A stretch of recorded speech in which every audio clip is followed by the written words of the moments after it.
Thank you. Hi. Well, thank you for the very kind introduction and for having me here. I'm from Kentucky originally, but actually I live down south in Bucks. But every speaker I heard today was amazing, so I'm so delighted to be here. But I'll give you just a little whirlwind synopsis of my career. I came over here 23 years ago. I started working for Saatchi & Saatchi Advertising, and I headed up all PR. I handled all the press relations for the UK CEO, the European CEO, and the global CEO when he came over.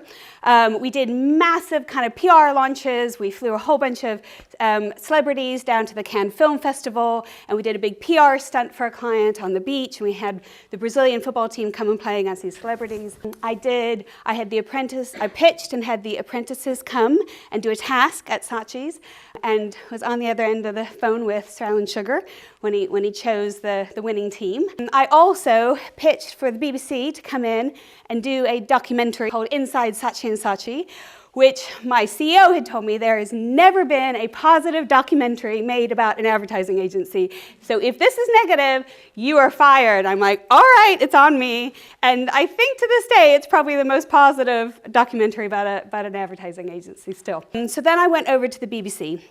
That was much more about corporate affairs. So it was corporate comms and corporate affairs, but really working to create relationships with key opinion formers, MPs, policymakers. And I led the comms review, or the comms program, around the Public Service Broadcasting Review. So when they were deciding many years ago if they were going to keep the license fee and keep the BBC publicly funded.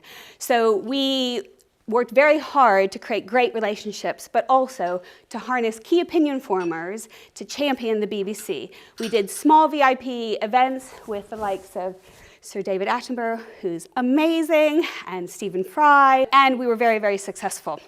But then I had my babies, and I wanted to be home, and I wanted to work from home, so I started my business.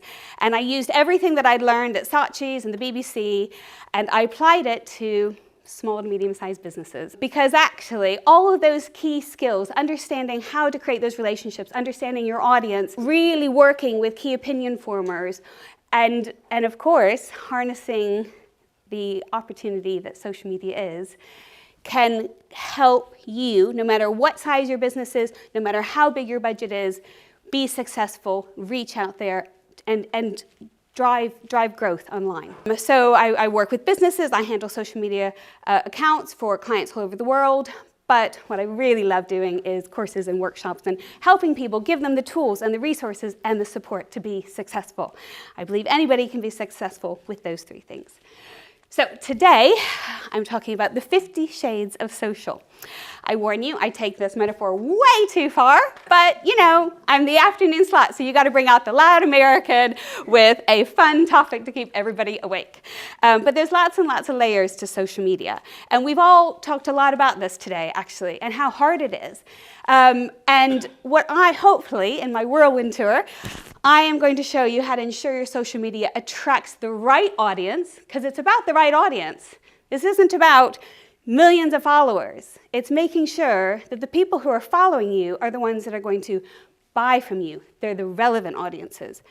And then you need to give them a reason for those followers to keep coming back. Why do they want to keep looking at your social media pages? What value are you offering? This is about working smarter, not harder. I know we had lots of discussion about how often you post. This is about making sure, and everyone asks that actually, how often should I post?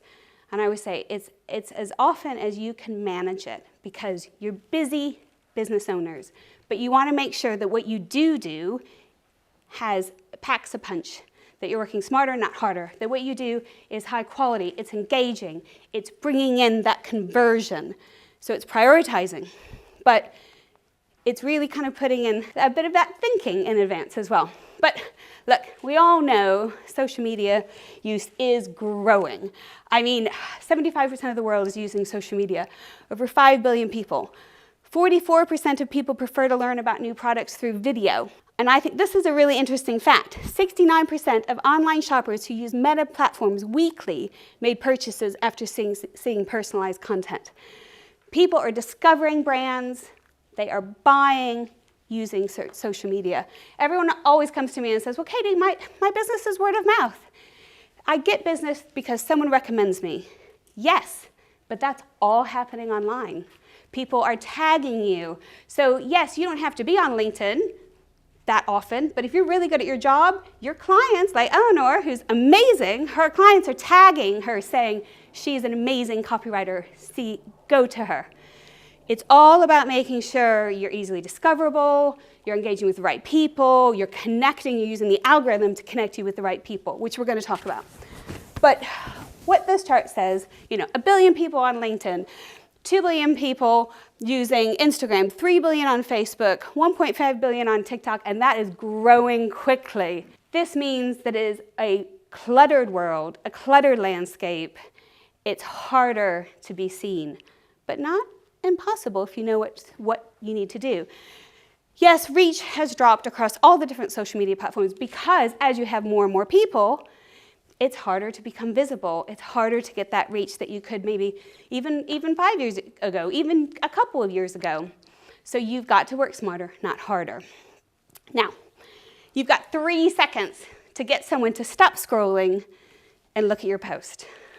So again, everything you do that image has to grab them, that video has to grab them, that hook has to grab them right away, because you don't have very much time. Okay, now nobody look at my slides because I realize the answer has been published, so don't look at your books. When you post on social media, how many of your followers do you think see it? So these are followers, these are people who they've pushed follow, they want to see your content. 80%? Half. Surely half see it on their newsfeed, right? 10%? 2%? 1? So on Instagram and Facebook, it's much busier, about 1 to 2%. 10 to 15% on LinkedIn. LinkedIn is a little bit kinder. The algorithm is kinder. There's less people using it. But this is all if you have no engagement. And this is why it's really important to understand how the system works. So you've got to understand the algorithm. And this kind of works the same way across all the different platforms. And the thing that's important to note is that the platforms want to make sure there's high quality, valuable content, or else everyone's going to jump off the platform. All right? So the onus is on us as businesses, as users, as lifestyle bloggers, as influencers to create engaging, high quality, high value content. Because otherwise we're all going to jump off of it. If we're getting terrible salesy posts, we're going to jump off that platform. So they're making it harder and harder for you to get terrible posts across.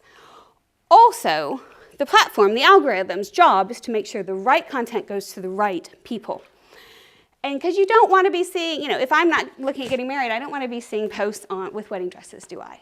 So it's constantly looking at how your purchasing behavior, who you're looking at, what blogs you're looking at, and they're going to be matching you with content that you want to see. But let's say, this is my dog, and it isn't my dog, but let's say I'm selling a Diamante dog collar.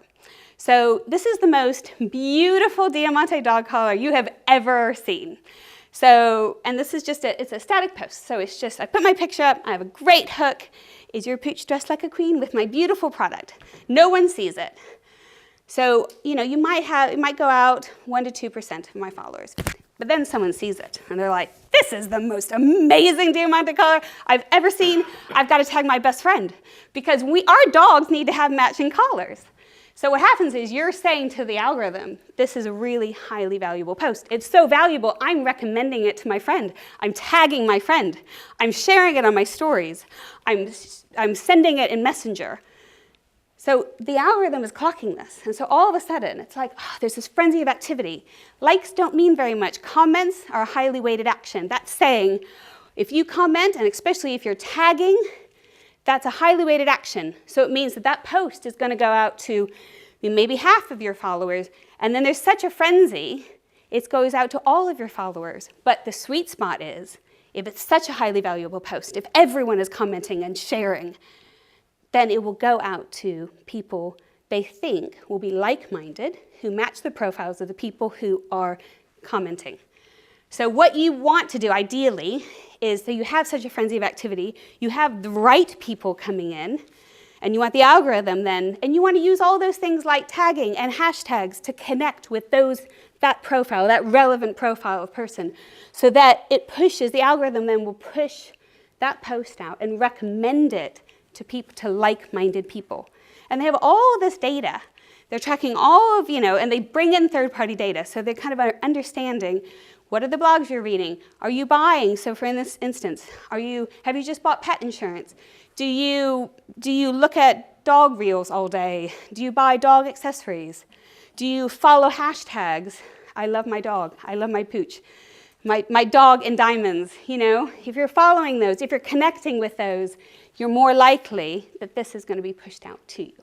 So you want to be able to create all of those back-end connections with the right people. So it's all about creating relationships. So don't sell. This is about creating conversation, creating connections, emotional connections with your audience. This is the conversation that we're having, deep and meaningful conversation. The other thing people do all the time, when they do their videos and they say, "Hi guys," what does that do? Or if you're from the South, like I am, from Kentucky, "Hi y'all." What does that do? That immediately puts you at a distance, because I'm not talking one-to-one. It's like me here, I'm talking to a group. Social media is one-to-one. You're talking to that person at the other end of the phone. Your content needs to feel like you're talking to that other person at the other end of the phone. One person. All right, what makes you stand out? It's kind of like a dating app, Like, what are the 3 things that make you, and this could be your personal brand, like Kaz has been talking about, which is amazing, because we all have a personal brand. It could be your business. What are those 3 USPs? What are those 3 things that set you apart? Are you James, 25, funny, handsome, and stupid? Own it. Thinking about your brand. What are those 3 kind of key selling points? Are you the most unique business, the most innovative? Are you the most trusted expert? Are you the most experienced? Do you have the highest quality service? Are you the best value? Are you Emma, who is like, that Emma there, AI Emma, who's super innovative. The other Emma who's making, giving amazing transformational results to her clients, What sets you apart? And then start to consistently create that story across your content. So it doesn't matter how many times you're posting. What matters is, are you consistently telling this story? Are you drip feeding this? Because everyone's dipping in and out of your content. They're not looking at everything you post as much as you would like. But if they are dipping in, they see a video, they see a post, at the end of that month, at 3 months, and if they're recommending you, are they saying the things you want them to say? Are they saying, "Wow, Tom does the best events ever. You must go. They're always great people, inspiring speakers. He does loads of research." What are they saying? And are you doing the job consistently enough? So, and it's this personal profile. Everyone does have a personal profile. You don't have to be an influencer, but it adds value if you curate your personal profile. And your LinkedIn profile, what does it do? It's your personal brand, portfolio of your work, a highlight reel of your skills. You're building your professional network. You're enhancing your own professional development. All of that is really important. What kind of first date are you? Okay, so like I said, I take the metaphor a little too far. Social media is a courtship. So it's building relationships. When you get them to stop in and say hello, that's like saying yes to the first date. Now, what kind of first date are you? So I'm very busy. I don't have very much time. So I'm trading time from my life if I stop and look at your post. What am I getting? It's like the date who is talking only about themselves, talking about their holiday, their house, and how great they are, but never asks you any questions. Never has a conversation, doesn't really care about you. Are you ever going to go on that first date again, or that second date with them again? No. And that's what happens on social media. Small businesses especially, but all businesses are so excited because they want to talk about their new service, their new product. We've got this happening, we've got this happening. And everyone just scrolls past because it's salesy, it has nothing to do with me, it doesn't resonate with me, I have no emotional connection. And this is a little drastic, I told you, I take it too far. And it's 4 o'clock slot, I gotta keep everybody awake. What is your audience's pain point? It's not quite as dramatic as that. What is the issue or problem that you can solve? That's how you should start out. Your post, your hook, that caption on your video, It should start from your audience's pain point. Then you can talk about how your service or your business can solve that. But that first line has got to come, that first kind of introduction has got to come from their point of view. It's got to be like, oh, I understand that. So, thinking about all of your possible, the anxieties and issues that, all of our clients have. It's stressful. It's an anxious time. We just talked about, that Katrina talking about the economy that we're in. Everyone's struggling, right? We've got a lot of anxieties and issues. But these are also people. So, I'm a busy business owner. I need help to grow my business so I can go on holiday as well. I'm a stressed mom juggling too much and I need help. I'm anxious and I need some pamper time. I need an unforgettable special gift experience for a loved one. It's not just about the gift, is it? It's about what that is going to mean to the person that they're giving it to. I need an IT solution that's going to grow my business and give us a competitive edge. I'm worried about the future and I need a trusted guide to help me plan my retirement wisely. So, and I'll give you an example. So one of my clients is a high-end builder, and everyone loves storage. So we do a lot of stuff on storage, high-end, bespoke, handmade storage. And I could have said, we have amazing bedroom storage. But what I said is, do you need your teen to tidy their room? And that is a real pain point because everyone was like, yes, I need my teen to tidy their room because they are a mess. And then I said, give them beautiful, bespoke storage so they have a home for everything. But because I led with that pain point, that got way more traction. It had loads of conversation as well. People were sharing it, tagging people like, oh, your teen's terrible, and everyone starts kind of, commenting. I did a competition once where I asked, what's the worst Christmas present you ever got, you ever received? And honestly, that one blew up. So it's really about making that emotional connection first, and then you can talk about your service or your business. So really, this is kind of the ideal structure, and this is really across all platforms. Your first line's got to come from your audience point of view. Then you can talk about your product, and then you want engagement. You were starting conversations. So ask questions. Give them a reason to comment, because remember, you need engagement. That's the only way your post is going to get out there. You need people commenting, tagging, saving. Are you giving them a reason? Are you offering something that's valuable? Why would they save it? Why would they share it? And I always say you want to offer transformational bite-sized tips. So break it down. What's my one tip? 3 things to do now. 2 things not to do. 2 copywriting errors I see every day that needs to stop immediately. If you're a small business and you're networking, this is my one tip that you should do for everyone. This is the one thing I need to stop seeing. Those are the things that people want to read. You offer value teaching. Where is your ideal client? Look, there are a million platforms, a million. And everyone's like, oh, should I be on this platform? Oh, this one's new. Should I be on this one? It's about where your audience is. And also where the conversion is going to happen. So, for instance, a lot of home businesses, they spend a lot of time on things like Pinterest and Houzz. But what happens is, it's a scrapbooking platform. So people pin all their ideas and they give it to their local builder, they give it to their local landscaper and local interior designer and say, make this, build this. You're not getting the conversion. Where are you going to get the low-hanging fruit? Where are you going to get the quickest conversion? Because again, it's about spending the least amount of time for the most conversion. So where is your audience buying from? Like X, Twitter, you have to spend a lot of time on there, but people aren't necessarily buying. It's quickly becoming a complaints forum.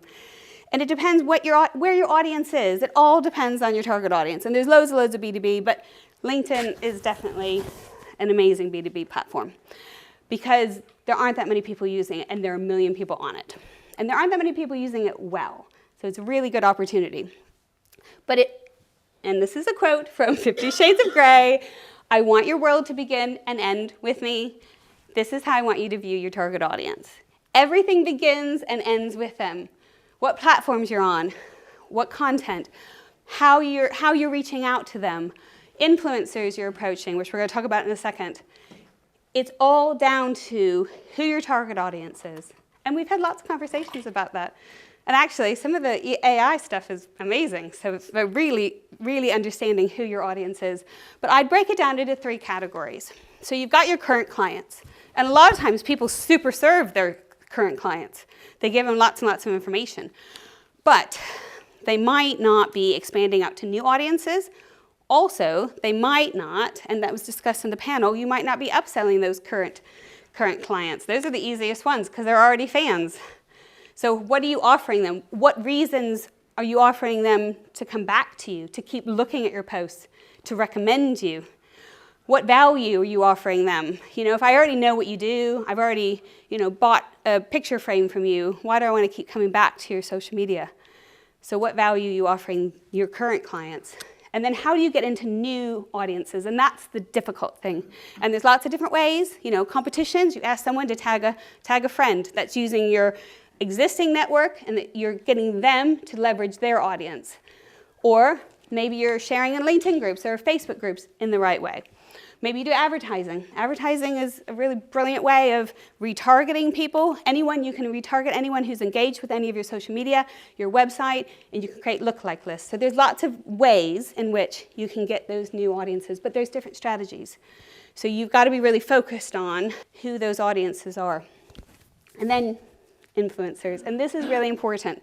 If you don't have time, influencers are a really effective way of getting your brand out there. And when I say influencers, I don't mean big beauty bloggers, but it's really important first to understand, before we attempt to go into the influencer world, who those target audience is. So what social media platforms they're on, of course, but also what blogs they're reading, what email newsletters, what networking groups are they in? Are they in a networking group? You really want to be, your prime audience is in a networking group. Maybe you need to be doing presentations there, offering them a discount. Looking at the LinkedIn and the Facebook groups, what are their interests, what are their hobbies? And then we can start looking at who's influencing them. And that is anyone who is part of their decision-making process. So for my client in America, it's a ground anchor. It's a locking system. It's not very sexy, but we try to make it fun. And one of the things that I do that's really effective is I approach our influencers, which are people like the Weekend Handyman or Mr. DIYer. Those are our influencers. Those are the ones that are speaking to those audiences that need, they just do demos of tools and home improvement stuff. And I send them some of our locks, they do some demos, and they get it out there, and it lives out there on YouTube, and it's really effective. It's a third-party endorsement. We use it all the time. People say, oh, how do you install it? I send them one of our YouTube videos that someone's done. We don't pay them. They do it. They need content. We make it really easy, and we help promote their channel. That's a really effective way, and it takes a little time to create those relationships, but it's a really effective way of they're doing the work, they're creating the content, and they're getting out there to a much bigger channel than we could ever do. So it's a really effective way of working smarter, not harder. But you've got to first understand who's influencing your ideal audience. And like I said, these aren't big beauty bloggers. These are just people who might be talking to your audience, might have some influence. So for instance, if I'm a builder, someone like an estate agent would be really influential. You buy a new house, you're like, oh yeah, actually you could bump this wall out. I know a great builder. It could be your interior designer. It could be even the lady who comes and does your windows and is there for 2 hours. And they're like, oh yeah, actually I wish I had some more light. And she said, I know a great builder. So you've got to be looking through who's talking to your audience. Are they reading a local blog that recommends local people? Local blogs actually have a lot of influence, because I'm always looking around. So what's the latest restaurant? What's the greatest, place to take my kids during half term? And so actually, they're very influential. But you've got to understand first who they are, and then you've got to understand how you could partner with them, how you could collaborate with them. And it's about really offering value, thinking about how you can package up how you can package up your expertise, a product. Maybe you could write an article, 10 top tips. Maybe you could offer let's say Kaz, you could offer a free 30-minute brand consultation or audit, personal brand audit, and you could offer that to a blog. Maybe it's a small business blog, and you could offer it, and they run the competition, and then you could offer everybody a discount, all of their readers an exclusive discount perhaps. So that is a really effective way of getting out there, and without you having to, do 50 videos a day. It's also about engagement. So half of it is great content, meaningful, valuable content. half of it is engagement. So engaging with the right people.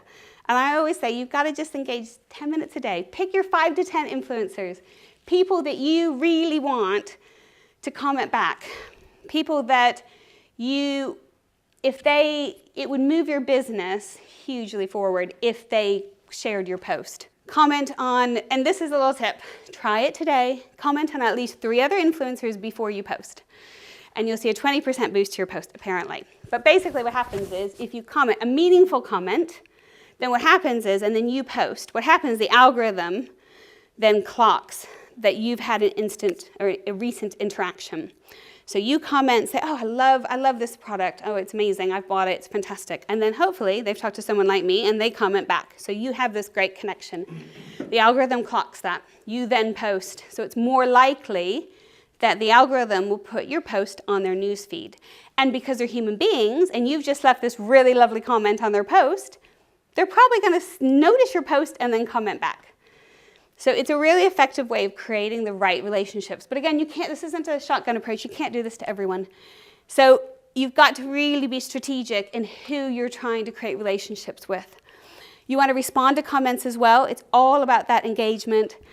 And if you do within the first hour, you've got kind of a little more time on LinkedIn, but you'll see an increase as well, by 20% apparently. You want to use the right hashtags, but that's from your audience's point of view, not your business point of view. Your hashtags should be, what's your audience interests? Like my lock client in America, I'm not doing hashtags about ground anchors and locking systems. I'm doing hashtags about cycling for life, triathletes, because they're the ones that are buying it for their bikes. So it's all about interests. Video.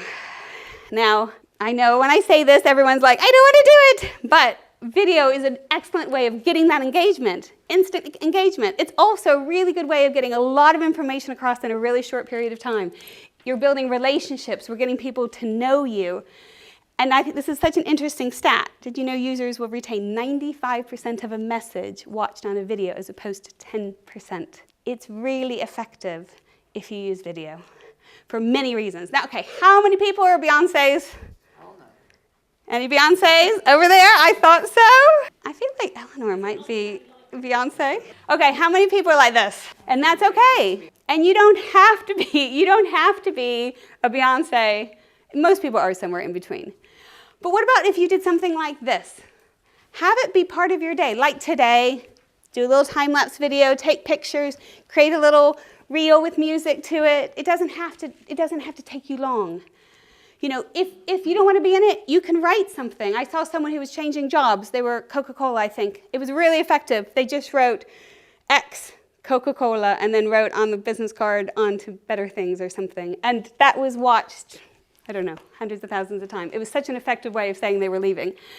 But I want you to do exactly what you've been doing today. You all are networking gurus. You're all chatting. You're recommending. I want you to do that online. I want you to recommend your favorite service, your favorite brand, your favorite restaurant, if it's relevant, of course. I want you to do exactly what you do in these networking meetings in real life, and I just want you to do it on video. It will really move your business forward. And I know I'm out of time, but AI is a brilliant way of repurposing content. You've got to make sure you think about your brand story, all of your target audience, the more information you put into it, all the stuff we've talked about, who your target audience is, who your influencers are, what you stand for, what are your key messages, what are your key pain points. Put that into AI and ask them then to give you ideas. Repurpose a blog. Put a blog in and ask 5 social media posts from this blog. The more information you can upload, PowerPoints, white papers, put in website links and say create social media content based on all of this. But then you don't just copy and paste. You've got to make sure it feels like your brand, it's your brand tone, it's your brand voice. But this can make content so much quicker for you. So just a few quick tips before I go. Start conversations, share knowledge or tips, offer value, use video, share your journey. I want to see behind the scenes. I want to see how things are made. Understand so now that we've understood how the algorithm works, I want you to kind of make sure you're using it in the right way. Work smarter, not harder. Think about what makes you stand out. Understand that target audience and who influences, and most importantly, engage, because Hopefully this will allow you to seal the deal and have a happily ever after with those all-important clients. And this has been a bit of a whirlwind presentation, but I have lots more on offer if you want to dig deeper into this. I've got a Zoom workshop starting at the end of September. I'm going to give all of you all discounts for it. And I do lots of different workshops as well. So I would love to connect with each and every one of you.